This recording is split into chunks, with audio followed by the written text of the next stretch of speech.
Hello and welcome to our interview series where we bring you face to face with the people who manage your money. With these fund managers, we delve into the strategies, philosophies, and dynamics of the financial markets. Today, joining me and my colleague Chirag is Daylynn Pinto, Senior Fund Manager, Equity at Bandhan AMC. Welcome, Daylynn. Hi, good evening. Thank you for having me. Now, let's start at the beginning. Can you please tell us what initially drew you into the world of equity investing? It was an accident, I think.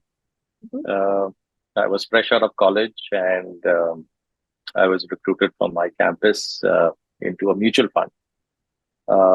And at that point of time, I kind of had a very vague idea because I wasn't from a Bombay campus and I never really grew up in Bombay. So the stock market typically is not the first thing that resonates with someone who doesn't grow up in Bombay as such. But having gotten my first taste in 2004 when UTI Mutual Fund actually recruited me, it was an industry that I think just grew on me over time. So really more by accident rather than by design, but can't complain at all. Daylynn, but just wanted to understand, were you planning to enter the mutual fund industry? You were looking to enter in the financial market, to brokerage side. What was the thinking to join UTI? So I was very young. I was a fresh MBA. I didn't really have any work experience, prior to doing MBA, like many of my classmates at that time and colleagues as well. So I think to me, it was really about I would say having a very open mind to what opportunities I could look at. And 2003-04, it does seem a long time ago, but was fairly a testing time for people who were coming out of college, and it was not as vibrant, I would say, a landscape in terms of opportunities as we see today. So there were quite a few companies that I did apply to. I won't get into which names. But having said that, UTI knocked on my door and I ended up joining them as part of their management training program. And the rest is history. So I do take pride in saying that I've only ever worked in one industry, and that's the mutual fund industry. A lot of people, have moved from insurance to banking to mutual funds, etc., vice versa, to broking, private equity. But I'm quite happy that I've been in one and only industry all my career. Daylynn, as you mentioned, UTI recruited you and you started as a trainee, then you moved into the research analyst before moving up to the fund manager. Could you walk us through with the transition and share any pivotal insights you gained during the time as an analyst? Well, I think the overall journey has been great and I would say beyond expectations in many ways. Right from the start, I think the learning curve was very high. I think exposure to the entire industry, UTI was the oldest and first mutual fund of the country, and therefore the knowledge and depth and experience that one could actually get from the people around you, was excellent. And I really believe that was a great stepping stone. And many stalwarts of the mutual fund industry have actually come out from UTI as the stepping stone in some sense, and as is the case with most industries when you're typically with the first and oldest organization as such in that industry. So in terms of pivotal moments, I think I can share one anecdote where there was a time I was sitting on my computer and I was modeling whether to buy a petrol or diesel car. And the price difference between petrol and diesel in 2005 was very, very high. Okay, so I was trying to calculate what is the break even of how many kilometers do I need to drive, etc., etc. And the then head of equity was walking past my computer and he said, what is this guy up to? What is he doing at that? And he saw my interest in autos and then cars, and I was thinking about break-even points, etc. And there happened to be an opening at that point of time for an auto sector analyst in the team. I was part of a different team at that point. I was part of the offshore funds team. And, he immediately said, hey, would you like to, join the mutual fund investment team from the offshore team, the domestic team, and be the auto analyst because we have an opening there. And I think that was, one remarkable turning point in my career for something that's why I said a lot of things do happen by accident. So this is the second accident. The first accident was getting into UTI. This was the second accident where someone stumbles upon something that you're doing, and that was a big turning point. And I think from then on, I don't think I've ever looked back. So I've been fortunate enough to move from being an auto sector analyst to then getting infrastructure as a sector, shipping, logistics, and then moving on to becoming a fund manager of UTI Transport and Logistics Fund. And then, of course, the funds I manage with which Bandhan AMC, today. So I think it's been a great journey of learning, of having worked with a variety of people in the industry, as well as in the two firms that I've been with over the last 20 odd years. So nothing that I've given you one anecdote. There have been many more, but I'll save that for later. Could you share something? What were the key learnings for you as an analyst and fund manager, which is helping you right now, working with the various CIOs, CEOs, head of equities at UTI? So, there's never a single learning. I think the equity market is wonderful in the sense that it always teaches you something new. So every time you think to crack the formula for success, the market reminds you that, you're new to the market. You don't know anything, right? And this has happened, time and again over the last 20 years, right? So I've seen probably 3 bear markets, 2008, 9, 2013, 2019, 20. And every time, something or the other is different from, well, the loss of capital or the drawdowns that you see are the same, but the way in which it happens is always different, caused by a different set of factors, etc. So I think to highlight a particular learning, I think is very difficult. I think it's a process that you keep undergoing, and you keep trying and reinventing yourself, reinventing your thought process, and keep trying and improving. I think that's the only way, to stay relevant and to stay alive in the market, as far as the time concerned. All right. Daylynn, could you take us through, your personal investment philosophy, and are there any specific stocks or market conditions that you find particularly compelling? The current market conditions are extremely difficult to grapple with, but I think over the years, the more I've thought about how I would like to invest and how I do invest, I think I typically have a style wherein I'm far more focused on valuations. I'm far more focused on contra-cycle investing as a style, which basically means buying businesses which are typically going through a rough patch, going through a down cycle where investors have typically thrown in the towel or given up in some sense. And I'm willing to take on some of those bets because that's typically when valuations do become attractive as such. The one phrase that I like to typically use is I'm somebody who likes to buy at the right price. So that's the acronym that I created, BARP, which is buy at the right price. And essentially what that really means is that not to try and stereotype and bucket yourself into buying only quality businesses, or only businesses that are very poorly managed, etc. But every business has a particular value. And if you can figure out what that value is and how that particular business should be valued, there is always a price to pay for something. And if you get that business at a price at which it's worth it, hopefully you will make money over a period of time. So really, that's how I typically hunt for my opportunities. I just look at a whole host of companies. I try not to keep a closed mind to any particular sector, any particular stock, any particular industry. it really doesn't matter. I think what matters is, can you get into a host of investment opportunities at the right price? Because I think that is where the ability to generate alpha is the highest. At least that's what my learning has been. Daylynn, you manage diverse equity funds from thematic to ELSS to tech saver and value funds, even the multi-asset kind of thing. What drives your approach in handling such wide range of strategies?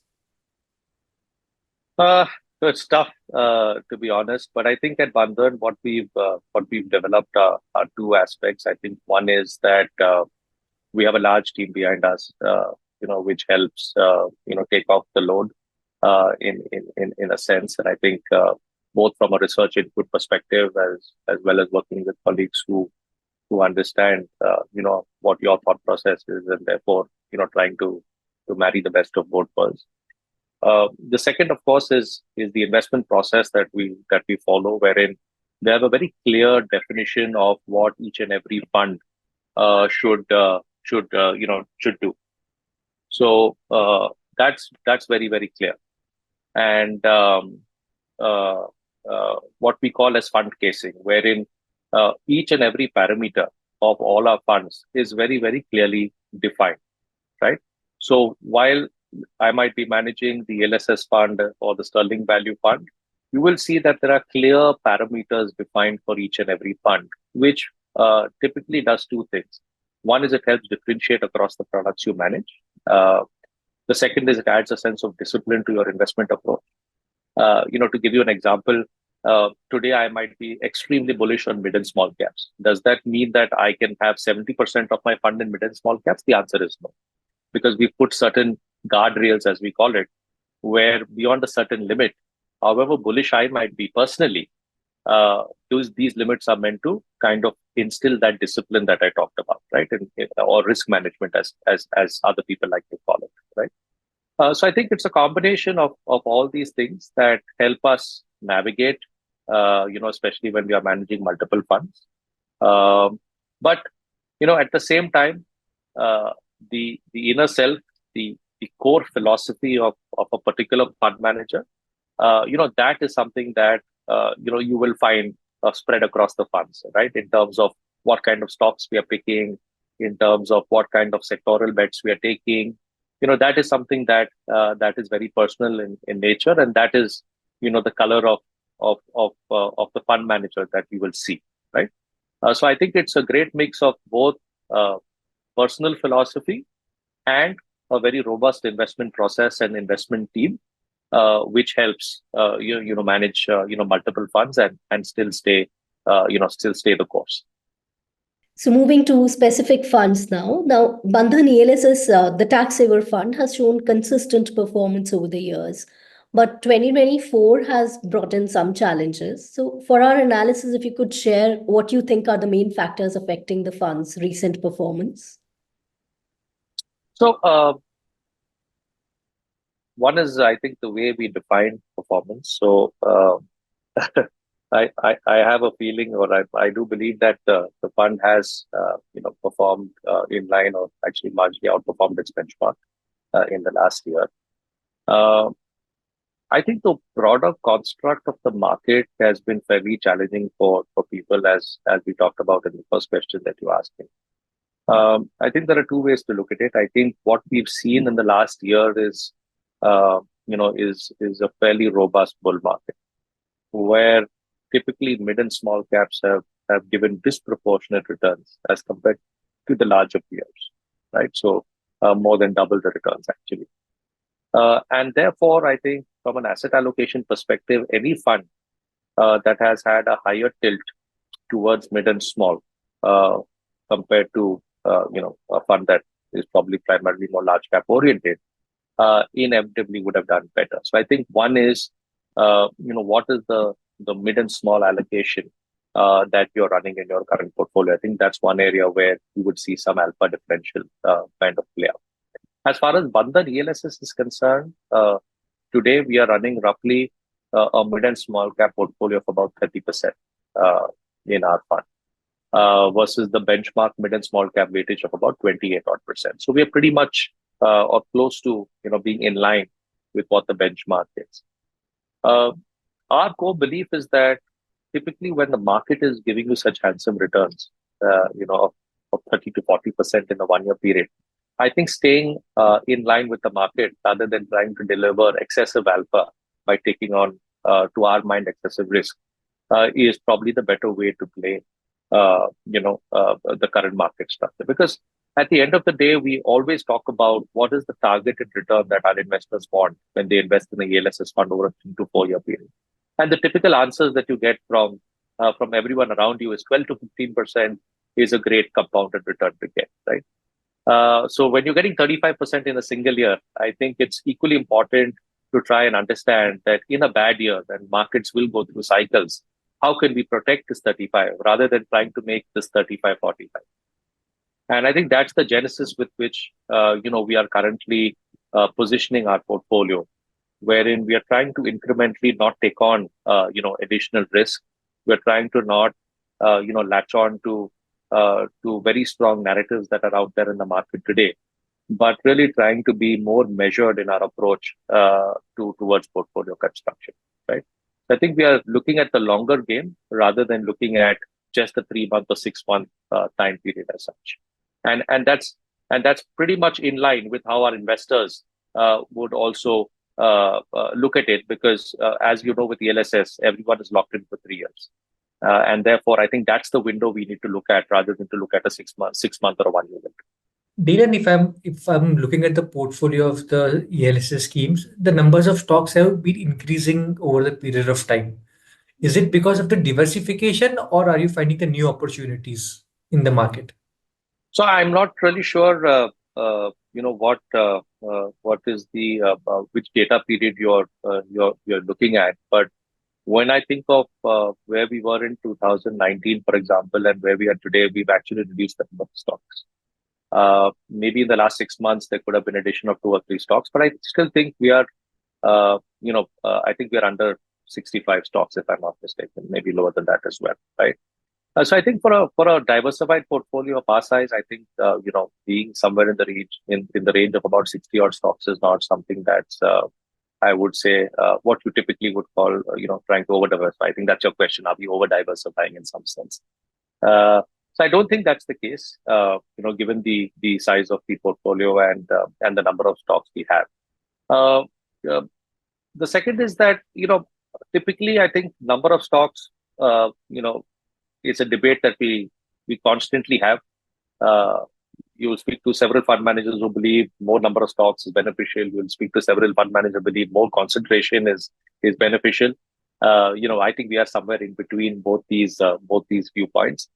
And therefore, I think when we construct the portfolio, the number of stocks is not the primary data point that we track as being important to portfolio construction, right? So I think we are much more careful about what kind of sectoral risk we are taking, how far away from the benchmark are we, moving, which typically means what is our active share, what is the allocation that we are putting to mid and small caps, depending on what market conditions we are in. I think these are the more important factors that we lay emphasis on, rather than worrying about the stock count, so to speak. Right now, we've seen that you've been cautious about adding new age businesses to your portfolio. Can you share your reasons for this and, your general perspective on these type of companies? So I think, to my mind, the narrative around new age businesses has been extremely strong, especially into 2021 when most of these businesses listed. And the valuations were, I would say, fairly overwhelming as far as I was concerned. And that was one of the first reasons I actually stayed away, because most of these businesses, were not making money, were not profitable. Many of them still aren't. But the valuations that were kind of being talked about, to my mind, were not in sync with what I thought would be achieved by these businesses, right? Having said that, when you look at the same new age basket today, and I hope we are both referring to the same new age basket of 2021 listings, I think apart from probably one company that has broken out of the shackles, I think most of the others are below their 2021 highs in terms of stock price. So, and many of them are below the IPO prices as well, even today, right? So I think one has to be very selective when they get into some sort of thematic sort of investing, and I think that is something that's very important. So the way I've looked at it really is that the narrative was way too strong. The expectations were extremely high. The valuations were, overwhelming, and therefore, I thought it would be better to sit this one out rather than try and figure out what is the one stock that would be a winner from this pack of 10 stocks, right? Because the probability of winning that battle, to my mind, was very low. And the market is an ocean of investment opportunities, and if you're diligent enough and you do your work elsewhere, I'm sure you would find equally a number of opportunities that would have given you the same, if not better, returns over the last 2 years, right? So again, like I said, I don't close my mind to everything. I'm very open to buy any sort of business, new age, old age, mid age, whatever you want to call it, if the price is right? And that's why buy at the right price is the philosophy. So it's there on the radar, this kind of stocks. Means how much correction do you see, or what's the outlook on this particular theme going forward for you? So they are always on the radar. We keep evaluating it. We continue to evaluate. I don't think there is any closed door policy that we will never invest or buy any of these stocks. I think that's not that's really not the philosophy, and that's not how we operate, right? But I think given the valuations that we see even today, we are still a little skeptical on whether a lot of these business models will actually deliver the kind of profitability that the market is assuming. Because make no mistake, for even the stocks that have done very well, the profitability that is expected from these businesses is significantly higher than where they are currently. Right, and we will only know in the future whether the levels of profitability can or cannot be achieved. Right, so I think we continue to evaluate, but in many cases, pricing is still keeping us away from dabbling into too many of these. Daylynn, since you manage the ELSS as well as the value fund, and we found that there is a huge portfolio overlap in both the schemes. So could you just share it with us? What is the reason for this sharp overlap in both the portfolios? So huge might be over exaggerating. 70%, 70% around. I don't think it's huge. I think, see, one thing we must understand, whether you call a category value or ELSS or flexi-cap or focus, I think the reality is that the fund manager in all these categories have the same liberty as far as investing is concerned. There is no specific definition as to what is growth, what is value, what is high beta strategy, low beta, etc. Everyone has their own definition. Everyone has their own philosophy. Everyone has their own understanding, right? So I think when you're looking at a fund manager who manages both the funds, the underlying philosophy, investment philosophy of that person, which is me in this case, will be the same for both the funds, right? Where the differentiation will come into is in the investment process, which I talked about. Wherein there are certain risk parameters that govern sterling value fund, and there are different set of parameters that govern the ELSS fund. And those factors would be the key differentiators between the two portfolios, right? Both in terms of active share, large, mid, small allocations, cash calls, even sector overweight, underweight, aggression, etc. Right? So there's a whole host of factors that are behind what you may not see as such in your analysis, but what we put in terms of our investment process, right? And post that, if there happens to be an overlap, which might be 50 or 60%, so be it, right? So I think that's not something that we worry too much about. I think as long as we are following the process and the right risk parameters for both the products which we have set out, then the so-called color of the fund manager comes out on the two products, which to my mind are fairly similar in nature, just that one has a lock-in and one doesn't. Okay. Yeah. Daylynn, you mentioned earlier, when we were talking about the ELSS scheme, that you have moved towards, move away from the mid and small cap. So, towards the larger caps, which seems contrary to the India growth story. What's the motivating this change, to moving the large cap compared to the small and mid cap? Is it only the valuations, or is it any other factor? I think that there's this famous saying, when everyone is greedy, be fearful. When everyone is fearful, be greedy. So in 2019, everybody was fearful, and we had a very high mid and small cap allocation of almost, I think, 60%, if I remember correctly. I think today everyone is greedy, and our mid and small cap allocation is at 30%, right? Which is pretty much in line with the benchmark in some sense.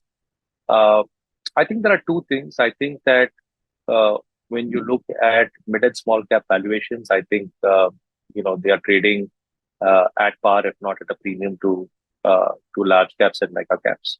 Number one.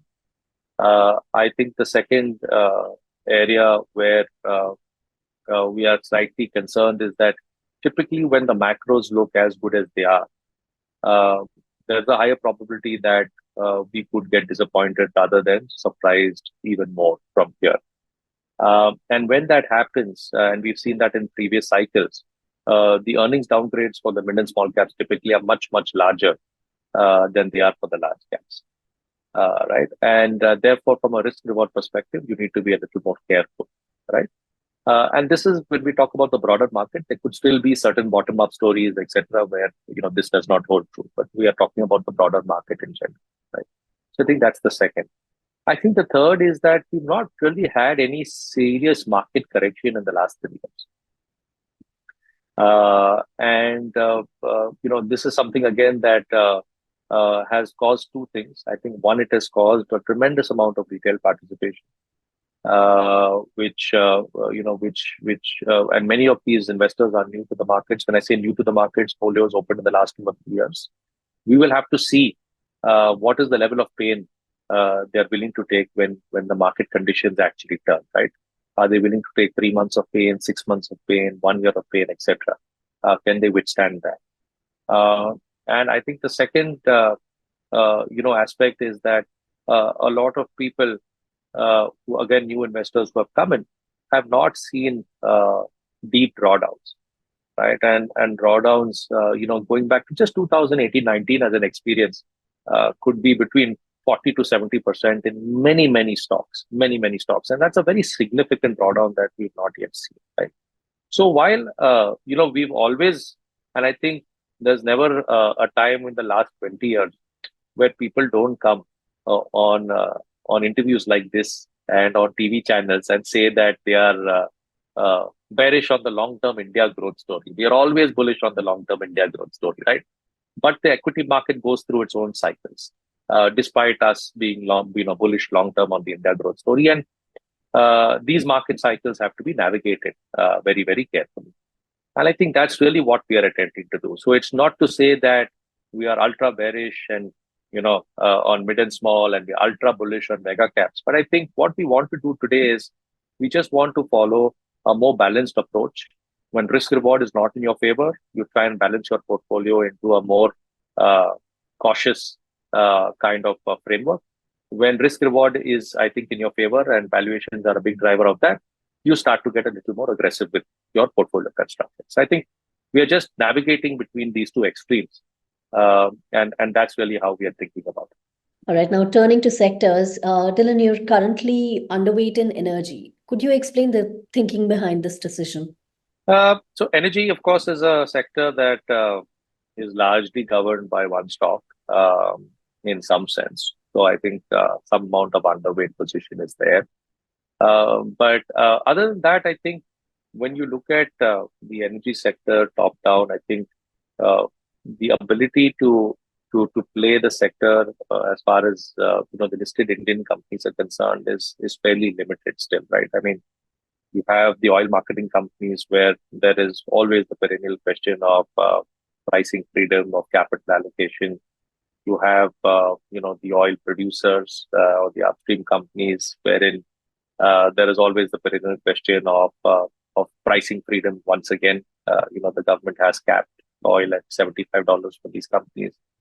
And then you have the refining companies, which typically go through their own up cycles and down cycles as far as margins are concerned. So I think it's a very difficult sector to navigate, given that there is a lot of policy intervention as well in these sectors, and therefore we've tried to balance out our allocations. But given, I think, the long-term view and outlook on oil, the demand for oil, and the terminal value that some of these businesses may or may not have over a period of time, has always kept us a little bit on the cautious side rather than trying to get overly bullish. And once again, we must marry all this narrative with what is the value we are paying for some of these companies, right? So I think it's a combination of all these things. Daylynn, apart from energy, you're also been sidelined on the PSU, which has seen some sharp rally in the last 1 year, in the few months. So what's the reason behind, staying away from the PSU sector? So I think we've not stayed away from the PSU sector. We did participate. I think we were one of the first few to participate in PSU banks. So that is one area where we did participate. We participated in some of the oil companies, the energy companies. We participated in some of the power companies. So I think we have participated in areas where we find that there is comfort both on valuations as well as on earnings, right? And those stocks are some of the better managed PSUs from past history, if I may say so, in our view, right? So I think we still continue to hold some positions there. I think areas where valuations have moved on very strong narratives, but earnings are yet to catch up, and there's been very sharp re-rating. I think those are the areas where we've kind of stayed away from.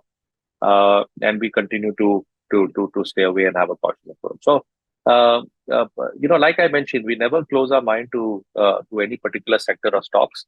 I think we try and form a holistic view on what is the narrative, where can the earnings potentially be, and what is the price we are paying for it, right? And accordingly, we try and balance our portfolio in the best possible. Daylynn, now coming back to the auto sector, you spoke about the start, your liking for the auto sector particularly. So, and your choices have and calls and bets have gone right in the auto sector. Could you dwell into your stock selection process for the industry, and what criteria stands out for you in choosing a stock in the auto sector? So, I think there are two aspects. I think one is, when we did go overweight on the auto sector a couple of years ago, the cycle, I think, was in favor. The auto sector had gone through a huge down cycle from 2019 till about 2021 or so, post-COVID. And valuations were also very, very compelling for many of these companies. And I think that was a time where we did believe both the industry volumes have bottomed and valuations were compelling. And therefore, from a risk-reward perspective, this was the sector that we wanted to be owned and better. Having said that, 3 years hence, I think a lot of these stocks have given very, very handsome returns. The sector has done extremely well. And companies' earnings have rebounded much, much ahead of what I think any of us, expected as such, right? The long-term driver of the sector has always been volume growth. And we don't believe that that would change anytime soon. And that would continue to be the driver for the industry, right? So I think the low-hanging fruit as far as the sector returns are concerned are probably behind us. And I think now one will have to get very, very selective when we are looking at some of the auto names, because just like many other sectors, autos are also now, I would say, getting into the fairly value to expensive zone, right? So I think to that extent, one has to have a more cautious view. While we continue to like autos relative to some other sectors based on valuations, but I think one has to be a little more selective when we think about autos in general. Daylynn, I just wanted to understand your criteria for the stock selection in this process, in this sector. Well, it depends. So I think auto is a very wide sector. So we do typically break up the sector into 2 or 3 subparts. There's passenger vehicles, there's two-wheelers, there's commercial vehicles, and then there's a whole host of auto ancillary industries, bearings, batteries, tires, etc. So I think we break up these subsegments, and then we kind of decide which of these subsegments we want to be overweight or more invested in, depending on the cycle of each of these respective subsets. So 2 years ago, CVs were probably pretty much best placed. But today, I think if you look at it, I would probably think two-wheelers are kind of best placed from a cyclical perspective, right? So I think we keep looking at where we are in the respective in the cycles of these various subsegments, and then we take a call on which are the stocks that we want to own from these subsegments as such, and that's how we kind of construct the portfolio. All right, now moving on to the last question, which we have in some way touched upon. Can you tell us which market segment seems overvalued right now, and where do you sense there's too much speculation? Oh, there's speculation all around. This is a tough one. Maybe you should ask which parts of the markets are undervalued. That might be easier to answer. But I think there are 2 or 3 areas where the market is, I would say, fairly euphoric on today, and not without reason, I might add. Right. We must respect, what the market tells us as well. So clearly, I think the defense is one area where we've seen a huge amount of optimism, and we've seen stocks, re-rate substantially from where they were in 2018-19, even pre-COVID. And I think most of the reasons are widely talked about. We know why, and why they've re-rated as such. But I think that's one area where valuations now, to my mind, do not factor in any risks that could be associated with the sector, right? So whether it is a slowdown in ordering, whether it is a slowdown in the export potential that people are kind of trying to build in, whether it is many of these companies or the overall defense spend, indigenization program reaching a level that is kind of peaked out. So I think there are a whole host of risks that are pretty much, I would say, today not being priced in to the sector, and therefore that's one area where we continue to be a little cautious. The second area, of course, is capital goods. While here, I would say the narrative again is extremely strong from a capex cycle, whether it's power sector capex, steel sector capex, cement sector capex, manufacturing net capex due to the government's efforts to push the PLI scheme through.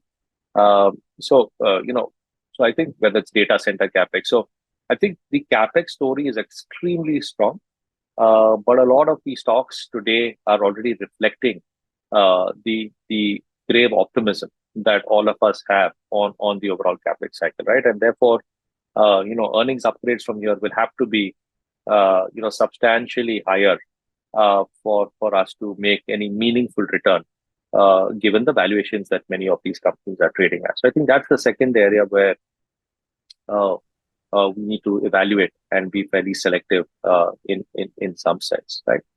The third area that I think the market is, again, I would say expensive is in stocks that have to do with, again, I would say a subset of capex. So whether it's some of the railway names, whether it's some of the PSU names in other sectors, right? I think there is a certain element of optimism that is being built into many of these companies, and again, one will need to see whether earnings are able to catch up and meet the optimistic estimates that investors have, right?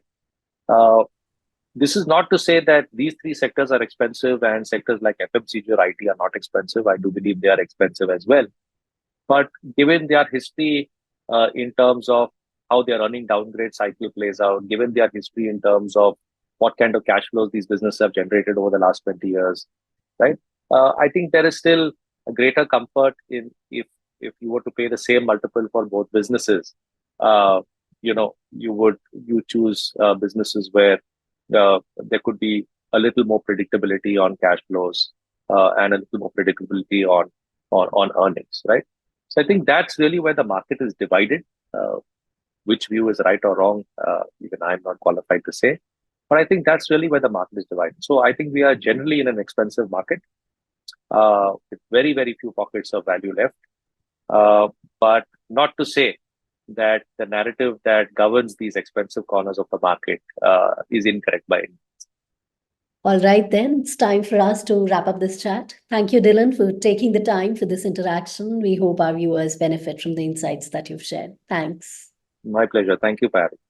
Thank you.